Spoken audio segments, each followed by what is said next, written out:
Kjo është një ditë krenarie, kujtesë dhe mirënjohje për të gjithë ata që kontribuan në rrugën e vështirë drejt lirisë së Kosovës.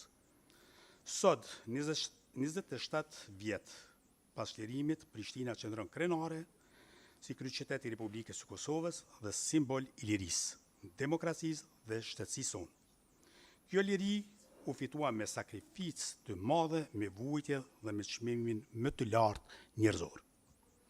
Në këtë ditë, përulimi me respekt të thellë para dëshmorëve të kombit, martirëve, invalidëve të luftës dhe të gjithë atyre burrave grave që sakrifikuan gjithçka për idealin e lirisë.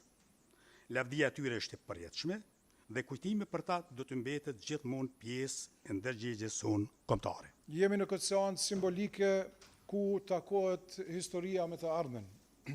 Në njërën anë, përsheni që kemi këtu veteranët e ushtrisë lirimtare të Kosovës, ata që me guxim, me sakrificë dhe besim e sollën lirin, e në anën tjetër kemi institucionet e krenarisë sonë, kemi forcën e sigurisë e Kosovës, policinë e Kosovës, zjarr fiksit dhe të gjithë punëtorët që çdo ditë i shërbejnë kryeqytetit dhe qytetarëve të tij.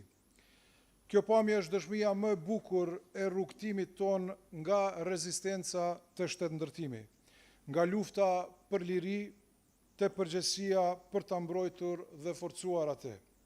E gjithë kjo zhvillohet në praninë dhe mbështetjen e vazhdueshme të KFOR-it dhe partnerëve tanë ndërkombëtar, të cilët për 27 vjet kanë qenë garanci e sigurisë, stabilitetit dhe sovranitetit të vendit tonë. Mirënjohja e jonë për ta është e përhershme. Faleminderit. Por dita e çlirimit nuk është vetëm ditë feste, është ditë përgjegjësie. Përgjegjësia jonë sot nuk është ta fitojmë lirinë, atë fituam ata që sakrifikuan gjithçka. Përgjegjësia jonë është ta ndërtojmë një shtet dhe një kryeqytet që janë të denjë për atë sakrificë. Çlirimi i qytetit dhe i gjithë Kosovës përmes luftës qlirimtare dhe zbarkimit të NATO-s në Kosovë nuk është vetëm një tregim për të kaluarën tonë të lavdëshme, por edhe një urdhërrëfyes për të ardhmen dhe drejtimin strategjik që duhet ta ndjek Kosova.